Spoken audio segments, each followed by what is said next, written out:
The grand hall of the Galactic Xenobiology Symposium buzzed with excitement and quiet chatter. Hundreds of species from across the galaxy had gathered, their forms diverse beyond imagination. Floating shapes that glimmered like liquid crystals, towering forms with segmented limbs, and creatures that seemed almost made of shadows. All of them were here for the same reason: the presentation by one of the most respected minds in xenobiology, Professor Threxall. Known for his rigorous studies of extreme worlds, he had spent decades analyzing planets where life might struggle or fail entirely. Today, he was to present his most audacious conclusion yet. Threxall strode to the center of the platform, his voice deep and resonant as he addressed the crowd. "After decades of study," he began, "I can say with certainty that there exists no species capable of naturally surviving the conditions of Earth." The room quieted immediately, every alien eye fixed on him. Some whispered among themselves, their voices carrying the soft hum of curiosity or doubt. He raised a clawed appendage, pointing at a holographic projection behind him. The image showed Earth in vivid detail: oceans swirling with storms, mountains jagged and sharp, deserts stretching endlessly under harsh suns. Consider its gravity, higher than most planets in this quadrant. Its climate fluctuates without mercy. Its flora and fauna include predators capable of killing in seconds and diseases that can annihilate entire populations. He let the words hang, letting the weight of his conclusion sink in. No species could evolve to survive here. It is simply impossible. There were a few humans present, seated quietly in the back rows, their posture calm but alert. They were allowed entry into these high-level conferences rarely, often observed as anomalies rather than participants. To most aliens, humans were a curiosity, a species that somehow survived a world even Threxall himself had called a death trap. The professor ignored them entirely, confident in his assertion. One human woman, seated near the rear, lifted her head slightly. Her hair was dark, pulled back in a simple style, and her eyes held a serene intensity. She did not fidget, nor did she roll her eyes at the professor's display of hubris. Instead, she raised her hand, a small, deliberate motion, almost unassuming. For a moment, the room did not notice. Then a murmur spread. A human wanted to speak. The professor paused mid-sentence, his expression tightening. It was unusual for a human to interrupt, and rarer still for one to challenge a figure of his stature. "Yes," he asked, his voice carefully measured, tinged with curiosity and irritation. "Do you have a question?" "Sometimes it depends on adaptation, resilience, and the willingness to endure. I study not only what species survive, but why and how they endure." Her tone was not confrontational. It was factual, even clinical, yet somehow carried a quiet authority that drew attention. The professor's antenna twitched. "And you claim humans could survive Earth?" "We did not merely endure natural threats. We learned from them, adapted to them, and shaped them into lessons that made us stronger." Most humans were considered fragile, strange creatures with limited endurance compared to the hardy species of other worlds. And yet, here was one presenting data, reasoning, and perspective without the slightest tremor of fear. Threxall waved a hand dismissively. "You speak in abstractions. Dangerous climates, predators, disease, mere obstacles. Survival is rare in the face of such conditions. It is not a question of adaptation. It is a question of physical limits which humans do not possess." Images of Earth's past flashed before the audience: volcanic eruptions, ice ages, massive floods, and waves of diseases that swept continents. Among the chaos, human figures moved, resilient, building shelters, cultivating food, and forming communities. "These are not myths," she said softly, "but records. Humans faced extinction multiple times, yet persisted. Our species did not retreat at the first sign of danger. We learned from every catastrophe. When a predator evolved, humans developed strategies to avoid or neutralize it. When famine struck, we learned to store, trade, and plan. Every challenge became a step toward survival." "You speak as though mere learning and culture are sufficient for survival." Many species relied on natural advantages, armor, speed, venom, or sheer size, to endure their home worlds. But humans, they seemed weak by comparison, unarmed, vulnerable, yet somehow the most enduring. The human's resilience was not in strength or speed, but in thought, cooperation, and determination. Elena continued, her voice calm but firm. "Consider disease. Earth's pathogens are among the most complex in known space, yet humans survived. We learned hygiene, medicine, and eventually developed technology to fight diseases that once killed millions. Consider environmental extremes: frozen poles, arid deserts, and tropical swamps. Humans survive, adapt, and even thrive in all of them. Earth did not make us weak. It made us clever, persistent, and resourceful. That is not luck. It is the product of adaptation, determination, and the refusal to surrender. Surely their survival is statistical anomaly. These qualities ensured survival even when our physical bodies were limited. You cannot measure resilience with your instruments or analyze courage in a laboratory. But the results are visible. Here we are, present in this hall, debating the capabilities of a species your theory claimed impossible to exist. Her calm certainty was not arrogance, it was proof. Proof that humans did not merely occupy their planet, they conquered it in ways invisible to brute analysis. Threxel cleared his throat, struggling to maintain authority. And yet, surely this is exceptional. You speak as though all humans survive like this. Humans are capable of failure, of death, but as a population, we survive catastrophes that would annihilate others. That is our nature. That is why Earth produces survivors. That is why humans exist here today, despite every challenge the planet imposed. His carefully constructed arguments now seemed fragile against the calm, factual account of a species he had dismissed as doomed. Elena's hand lowered, not in triumph, but with the quiet composure of someone presenting an undeniable fact. The room remained silent, the weight of her words sinking into every mind present. As she returned to her seat, the aliens whispered among themselves, reassessing what they knew. Threxel, still standing at the front, stared at the human, realizing that the very definition of death world might need revision. Somewhere in the back, Elena allowed herself a small, satisfied smile. She had not shouted, not demanded, not argued. She had simply reminded the galaxy that survival was not about the world being easy. It was about the species refusing to be defeated by it. The hall remained quiet for several moments after Dr. Elena Marlowe returned to her seat. The alien audience was still absorbing what had just been said. Many were struggling to reconcile their understanding of Earth with the evidence she had calmly presented. Threxel's projection flickered behind him, showing again the jagged mountains, the swirling storms, and the deadly predators of the planet he had dismissed so easily. He waved his claw, trying to regain the authority he had commanded only minutes ago. Even if your species has survived Earth, that does not explain why it should belong among the intelligent civilizations of the galaxy. Survival alone is not enough. Survival alone does not define civilization, but it is the foundation of it. Without the ability to endure, there is no civilization.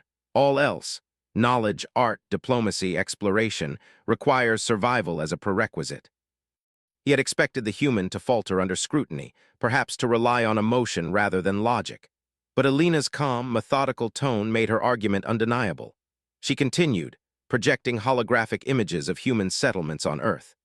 Cities rose from barren land, connected by roads, bridges, and technology designed to overcome natural hazards. Humans were seen harvesting water from deserts, protecting crops from floods, and surviving cold that would have frozen many other species in place. "Look at our record," she said. "Every challenge we faced has been met with observation, adaptation, and innovation. When droughts came, humans built irrigation systems. When predators hunted our communities, we developed early warning systems, traps, and shelters. When disease struck, we studied it, learned from it, and eventually found ways to prevent it. Every obstacle became a lesson. Perhaps survival is flexible." The words were barely audible, but they were not lost on Elena. Her species had long relied on observation and quiet persistence to prove their worth. Alien prejudice did not matter when facts were laid bare. The professor waved a claw impatiently. "All this may explain endurance, but not dominance. You speak as though humans control their environment, but they are fragile. They do not have natural weapons, thick armor, or extreme regeneration. Their physical bodies are weak compared to many species in this hall. You do not survive through strength. Our strength lies in cooperation, planning, and intellect. Humans survive by thinking, by learning, by working together. Our bodies are limited, yes, but our minds are not. Intelligence can multiply the effect of physical abilities. Strategy can overcome brute force. Adaptation can exceed what any single genetic trait could provide. And yet your species would perish without technology. You depend on tools, machines, and constructs. That is hardly a natural adaptation. Evolution is not limited to biology alone. Every species adapts with the tools it has, and humans chose intelligence and innovation as their primary tool. That is why we survived when others might have fallen. They adapted, evolved, and learned from catastrophe. An alien scholar, its body shaped like crystalline plates, leaned forward, its voice trembling slightly. You survived all this? Entire populations. We plan, we cooperate, we pass knowledge across generations. That is what allows humans to overcome even the harshest conditions. Now, standing in the presence of a human expert, they were forced to reconsider. Consider this, Alina continued. Humans are unique not because we are the strongest, fastest, or most dangerous species. We are unique because we endure. We intentionally expose ourselves to danger not for recklessness, but to learn. We explore deserts, polar regions, oceans, and the sky itself. We study our limits and exceed them. That is why humans exist today, despite a world that should have destroyed us. And yet here was a human, standing calmly, presenting evidence of survival, adaptation, and perseverance. The crowd could sense it. The professor's claim was no longer absolute. A smaller alien, shaped like a floating sphere with tendrils, piped up. But how do you endure pain, hunger, and fear? Surely such extremes would prevent a species from surviving. We endure because we must. Pain, hunger, fear, these are not obstacles but teachers. They force us to innovate, to collaborate, and to persevere. Humans have an extraordinary capacity for mental resilience. We have trained ourselves to endure hardships that would break many species, because survival depends not on comfort, but on will, knowledge, and preparation. Humans, despite their physical limitations, had learned to anticipate danger, prepare for it, and overcome it systematically. Threxel attempted to regain control. Even if your species survived catastrophes, that does not mean humans are equipped for space or interstellar challenges. Survival on one planet does not equal dominance across worlds. You are correct. Survival on Earth does not guarantee success elsewhere, but it gives a species an advantage few others possess. Humans learned to endure the impossible long before we reached for the stars. We survive harsh extremes that would destroy most other species, which means when we face new worlds, we already possess the skills necessary to adapt. The harshest planet we know of, our home, shaped us to be survivors anywhere. Humans had taken the very challenges that could have ended them on their home world and applied the lessons to new environments. One of the younger scholars whispered, They plan for everything, even the unknown.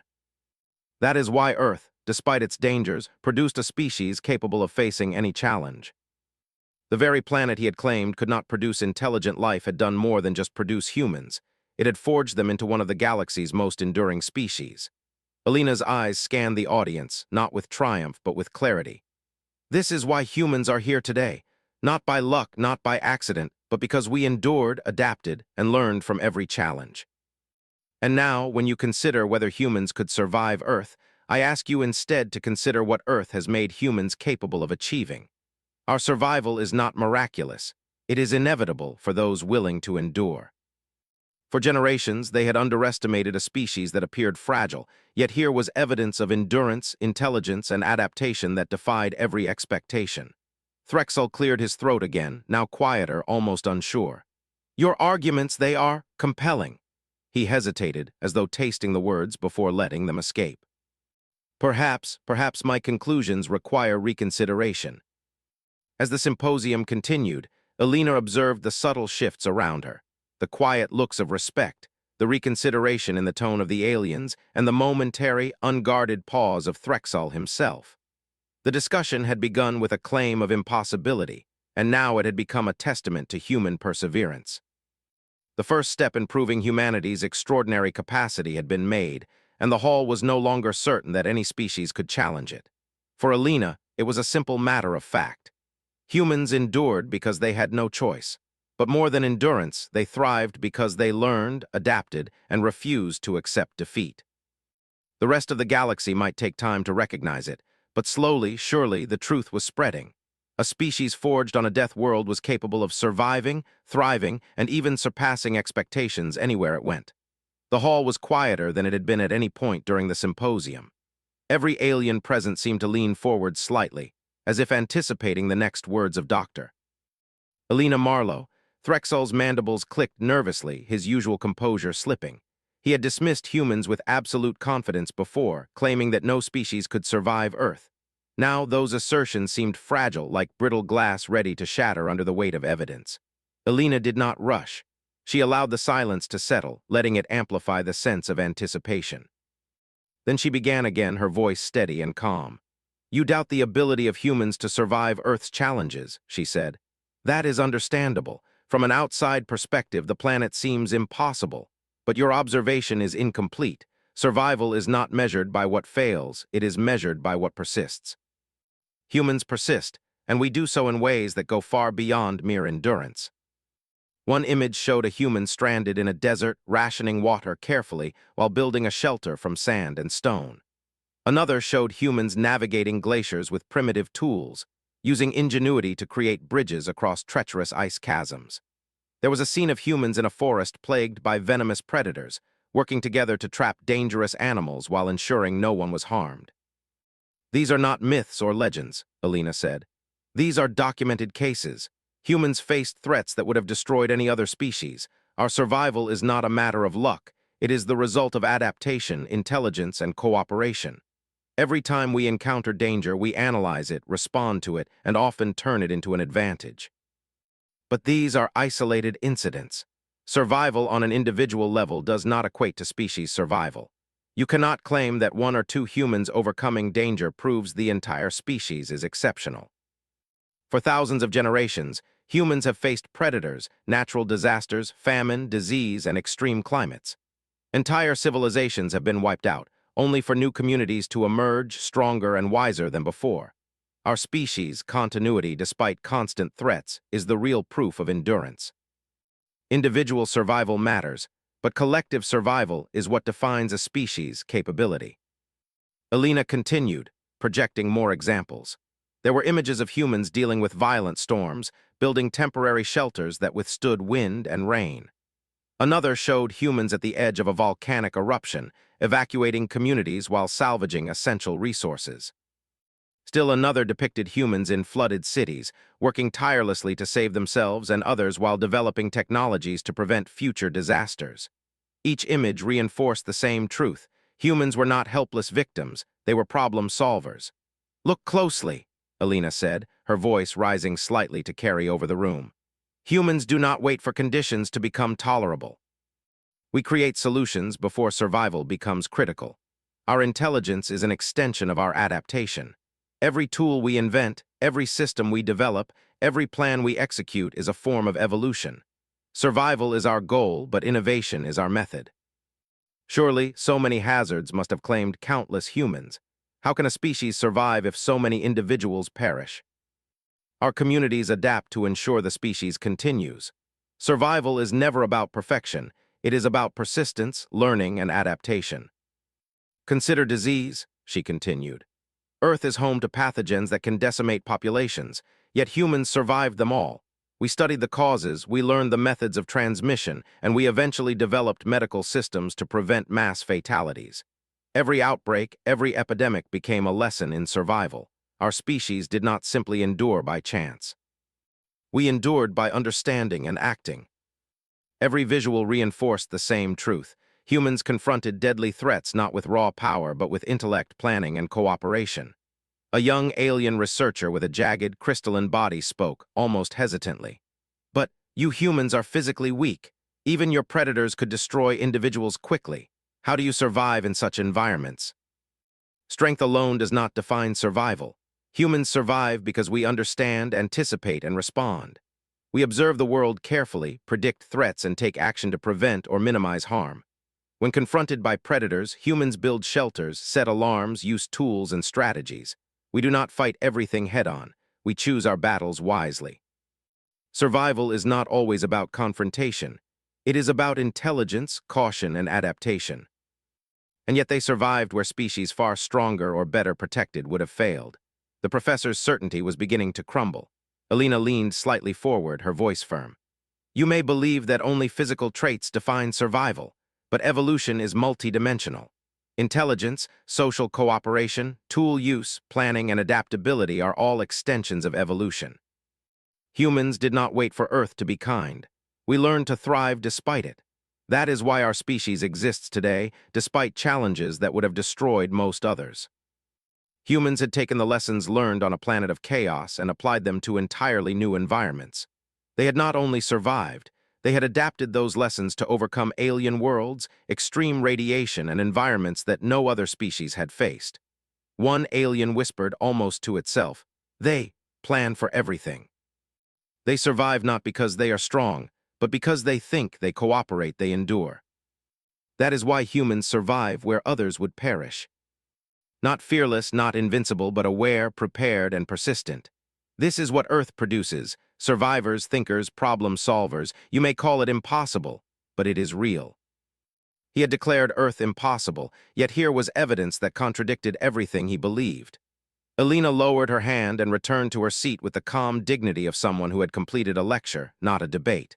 She had not raised her voice. She had not mocked or belittled. She had shown, with reason and fact, what humans were capable of. The room was no longer uncertain. They could not dismiss her words. Humans survived and thrived on a world designed to destroy them. Threxel cleared his throat, finally speaking in a quieter, uncertain tone. Perhaps my conclusions require revision. I underestimated this species." The audience was beginning to see what she had long known. Humanity was not weak, not fragile, not accidental. Humans were extraordinary not because of physical prowess, but because of their resilience, intelligence, and cooperation. Earth had forged a species capable of surviving the impossible, and the galaxy was only beginning to understand it. As the symposium continued, the aliens whispered among themselves, reconsidering long-held assumptions. The human presence had shifted the conversation, showing that survival was not always about brute strength or natural armor. Sometimes it was about learning, adapting, and refusing to be defeated. Humans had turned weakness into strength, fragility into resilience, and danger into opportunity. Elena observed the subtle changes around her. Even the young scholars were now listening with open minds, their prior biases eroding under the weight of evidence. Threxel's projections flickered behind him, still showing the deadly world of Earth, but now paired with the undeniable images of humans mastering it. A species forged by adversity was not only enduring, it was excelling. And for Elena, that was enough. The galaxy would take time to understand, to accept, to respect. But slowly, surely, the truth was spreading. Humans, shaped by a death world, were capable of surviving, thriving, and outlasting expectations. And once a species mastered survival on Earth, there was no limit to what it could achieve. The atmosphere in the symposium hall had shifted. Whispers filled the space like a low current, threading between the various species in attendance. Dr. Elena Marlowe had spoken with such calm authority that even the most skeptical scholars could not dismiss her points outright. Threxel, the venerable xenobiologist, remained at the front, his usual confidence eroding with every passing moment. He had built a career on analyzing hostile planets, on declaring the limits of life, on predicting which species could endure, and now he was forced to reconsider. Elena rose again, not because she sought confrontation, but because the professor had just presented a new challenge. His voice carried across the hall, tinged with skepticism. "Even if your species survived Earth," he said, "there is no guarantee you could survive worlds more hostile than your own.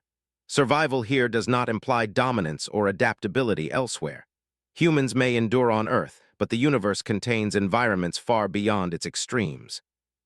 "You are correct that not all worlds are like Earth," she said softly. "But Earth is no ordinary planet. Its extremes are enough to forge a species capable of confronting nearly anything. And humans have done more than survive here. They have learned to apply their lessons universally. If survival on Earth was impossible, how could humans now navigate the vacuum of space, land on moons, explore deserts of ice and sand, and even reach planets hostile to organic life? The impossible has already been achieved. A group of astronauts floated in orbit around a distant planet, their suits withstanding vacuum, radiation, and freezing temperatures. Another team navigated a desert on a planet with minimal atmosphere, using sensors and shelters to survive. Still another scene showed humans deep underwater, exploring alien seas where pressure would have crushed most species. In each image, humans were calm, focused, calculating every movement with precision. The younger alien scholars whispered to each other, astonished. They apply Earth's lessons everywhere," one said. "They are not limited by their biology. They use knowledge, tools, and cooperation to endure." Humans survive by understanding. We do not rely solely on physical attributes because we are not naturally the strongest. Instead, we rely on observation, intelligence, and collaboration. We transform challenges into opportunities to learn, to adapt, and to prevail. He had prepared models, equations, and probabilities, all asserting that no species could survive Earth. And yet here was a human systematically dismantling his conclusions, showing that survival was more than physical adaptation. It was strategy, planning, and social cohesion. Alina's holograms shifted again, showing humans facing deadly natural disasters. A hurricane lashed a coastal city, yet people worked together to reinforce structures, evacuate the vulnerable, and save resources. An earthquake shattered a mountain village, and humans coordinated rescue efforts, using both tools and intuition to prevent casualties. Forest fires consumed acres of land, yet humans created fire breaks and water systems, using both ingenuity and teamwork to survive. In every case, humans were not simply enduring, they were actively overcoming the threat. "You claim that humans survive extreme conditions," Threxel said, his voice tight. "But survival under controlled circumstances with preparation and knowledge is not the same as surviving pure chaos. The galaxy contains phenomena far beyond what you have faced on Earth. Radiation storms, superheated planets, toxic atmospheres. These are beyond any human tolerance. We anticipate it. When we send teams into dangerous conditions, we simulate, prepare, and develop contingencies. We rely on intelligence and cooperation to overcome dangers that no single individual could survive. Chaos does not defeat us, it teaches us. And every lesson we learn is applied to the next challenge." Few species had this combination of resilience, foresight, and collective intelligence. Many relied on natural armor, instinctive reflexes, or strength, but humans relied on something entirely different: reasoning, planning, and social coordination. Alina projected new examples. In one scene, humans navigated a frozen wasteland where temperatures dropped far below the survivable limits of most species. They built shelters, insulated themselves, and rationed supplies. They hunted, crafted tools, and preserved energy, demonstrating patience and adaptability. Another scene showed humans on a volcanic planet, monitoring eruptions, using sensors and coordinating movement to avoid deadly lava flows. A third scene displayed humans in a planet-wide storm of acid rain, covering vast regions, yet still managing to navigate, survive, and even study their environment. "These are not anomalies," Alina said, her voice unwavering. "These are routine demonstrations of human survival and adaptability. We do not avoid danger. We confront it intelligently, using knowledge, cooperation, and resilience. This is what defines our species, the ability to endure what should be impossible and to thrive in the face of overwhelming odds." But surely this cannot continue. Humans cannot endure every threat indefinitely. There must be a limit. That is why Earth produces humans capable of surviving, thriving, and applying those lessons anywhere they go. Humans were surviving where probability said they should have failed, not by chance, but by consistent application of intellect and strategy. Alina leaned slightly forward, her eyes scanning the room. "You claim humans are limited to Earth, but consider this: humans have already extended their survival beyond their home planet.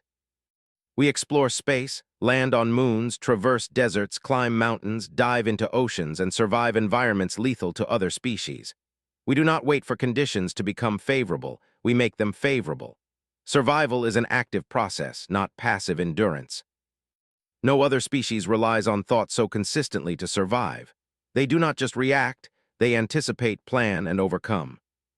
Every catastrophe strengthens us as a species. That is the essence of human resilience. They transformed the unpredictable, the lethal, and the chaotic into controlled opportunity." Threxel's voice was quieter now. "And you claim this ability is inherent in humans. We are not exceptional by accident. We are exceptional because the world we come from demands it. And this is why humans do not fear the impossible. They have already endured it." Another scene showed humans in a desert storm, constructing shelters and water collection systems while continuing their studies. Yet another scene depicted humans on a cliff during a violent windstorm, working as a team to secure equipment and protect each other from harm. In each image, humans were composed, calculating, and unafraid. Alina allowed a brief pause, letting the evidence resonate. Humans are not the strongest, nor the fastest, nor the most dangerous species physically. But we are the most persistent, adaptable, and intelligent.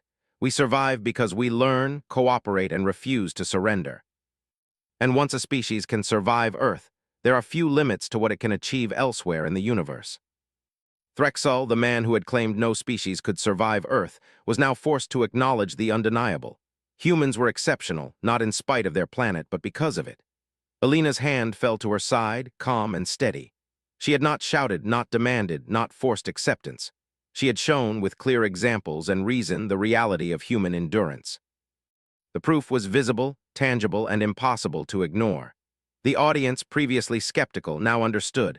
A species forged in adversity could survive the impossible, and Earth had forged humans into one of the most resilient species in the galaxy.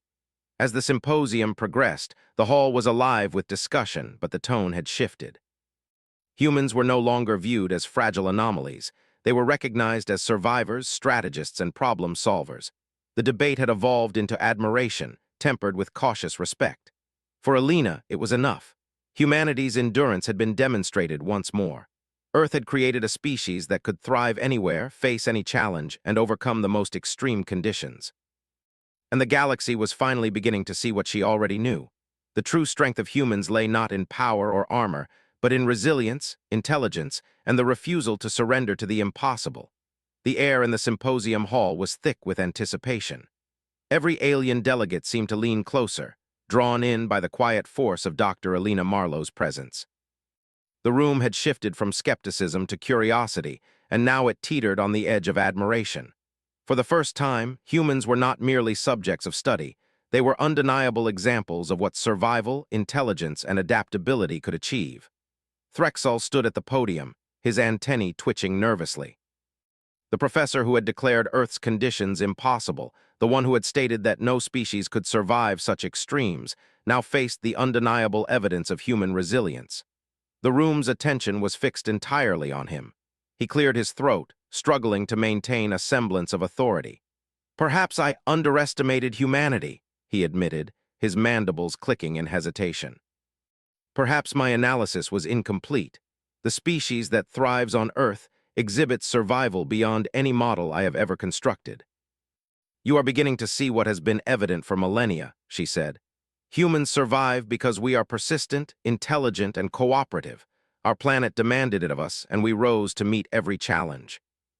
We endure not because the world is easy, but because we refuse to be defeated by it." In every instance, humans were not merely reacting. They were planning, strategizing, cooperating, and overcoming. No predator, no disaster, no environment had defeated them entirely. Even when individuals perished, the species endured. Knowledge, experience, and preparation carried humanity forward. A young alien scholar, its crystalline segments glowing faintly, whispered to its neighbor. They convert danger into opportunity. No other species applies reasoning so systematically to survive. It is astonishing. It is the product of intelligence, cooperation, and persistence. His projections flickered, showing Earth in all its chaos, paired with humans rising above every catastrophe. The weight of centuries of study could not compete with the calm, undeniable truth that stood before him. Alina continued, undeterred. "You may still wonder if humans could survive worlds even more hostile than Earth. The answer is simple. We have already begun to do so. Humans explore planets with extreme radiation, freezing temperatures, acidic atmospheres, and near-vacuum conditions. We adapt, we innovate, and we endure. Each new world is another lesson, another challenge that we turn into opportunity." For many, this was the first time they had witnessed such a combination of intelligence, courage, and strategic resilience. The humans' survival was no longer theoretical. It was visible, documented, and undeniable. A floating species of luminous filaments spoke cautiously. "But how do they endure the unknown? Every new world is unpredictable. Surely even humans must fail. That is what makes humanity exceptional." He swallowed his pride, realizing that the species he had dismissed as fragile had been right all along. Alina projected one final series of images. Humans were seen working in zero gravity, repairing satellites, exploring moons, and studying distant planets. They navigated treacherous deserts, icy plains, deep oceans, and volcano-riddled landscapes with calm precision. They saved each other in disasters, learned from every catastrophe, and applied those lessons to future challenges. In every image, the humans were composed, coordinated, and undeterred. "You see," Alina said, her tone soft but firm, "humans do not survive by chance nor by strength alone. We survive because we think, we plan, we work together, and we refuse to surrender. That is the essence of our species. And that is why Earth, despite its extremes, produced life capable of thriving anywhere, even among the stars. And yet here was a species that had redefined all his assumptions, a species that had not only survived but had mastered survival itself. A murmur began to spread among the alien delegates. Words of admiration, disbelief, and cautious respect passed from one species to another. For generations, humans had been underestimated, dismissed as fragile and weak. Now that perception was unraveling. The galaxy was beginning to see humanity for what it truly was: resilient, intelligent, and unstoppable in the face of impossible odds. Alina allowed herself a small, satisfied smile. She did not need applause or recognition. The truth was evident in the eyes and posture of the audience. Humanity had proven itself. The debate that had started with a claim of impossibility had become a lesson in endurance, innovation, and the power of the human spirit. Threxel finally spoke, his voice quiet but clear. I admit my error. Earth is not a planet that prevents life from surviving. It is a world that produces survivors. Humans are not fragile, they are exceptional. I have underestimated their abilities, their intelligence, and their resilience. The data and evidence presented here today cannot be ignored. They have survived the impossible. Humans were no longer anomalies or curiosities. They were exemplars of survival, intelligence, and adaptation. Alina returned to her seat, calm and composed, allowing the acknowledgement to settle across the hall. She did not need to celebrate. The proof was in the images, the evidence, and the reactions of the audience. Humans had faced a world that should have destroyed them, yet here they were, present, capable, and undeniable. The symposium concluded with a shift in tone. The aliens began discussing humanity not as a fragile species, but as a model of resilience. Plans for collaboration, observation, and study were no longer condescending. They were respectful, almost reverential. Humans had demonstrated a principle that could not be measured by statistics alone: the power of intelligence, cooperation, and persistence. Alina watched quietly as delegates approached, asking questions not to challenge, but to understand. They wanted to know how humans had endured, adapted, and thrived. They wanted to know the strategies, the thought processes, the systems that had allowed a species from a death world to become a master of survival. And in every answer she gave, the audience listened intently, taking notes, recording data, and marveling at the ingenuity of humanity. Even Threxel, once so certain in his declarations, found himself asking questions not to prove a point, but to learn. He inquired about specific historical events, human innovations, and survival strategies. Alina answered with calm authority, providing facts, examples, and reasoned explanations. For the first time, he realized that humans were not exceptional by luck, chance, or coincidence. They were exceptional because they had been forged by a world that demanded nothing less.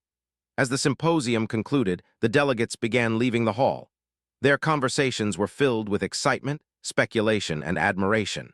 The perception of humanity had shifted irrevocably. Humans were no longer the underestimated species. They were now recognized as resilient, intelligent, and capable of surviving the impossible. Alina remained seated for a moment, observing the departure of the audience.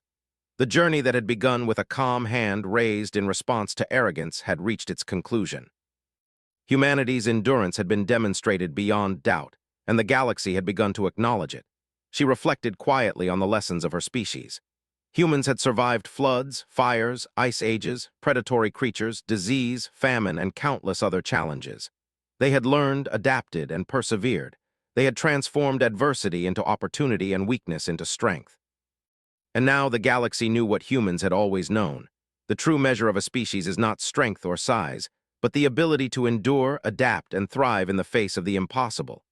As she left the hall, Alina felt a quiet satisfaction. Humanity had been recognized not through force or aggression, but through reason, evidence, and calm persistence. The galaxy had witnessed what Earth had always known. A species forged by adversity could survive anything, overcome every challenge, and rise to face the stars.